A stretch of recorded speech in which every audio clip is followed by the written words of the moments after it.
والفواحش ما ظهر منها وما بطن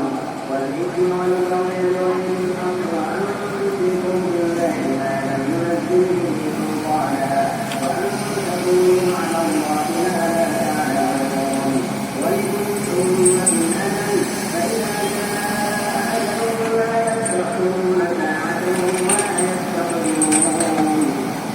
يا بني آدم إما يأتينكم رسل منكم يقصون عليكم آياتي فمن اتقى وأصلح فلا خوف عليهم ولا هم يحزنون والذين كذبوا بآياتنا واستكبروا عنها أولئك أصحاب النار هم فيها خالدون ومن أظلم ممن افترى على الله كذبا يحسن بآياته أولئك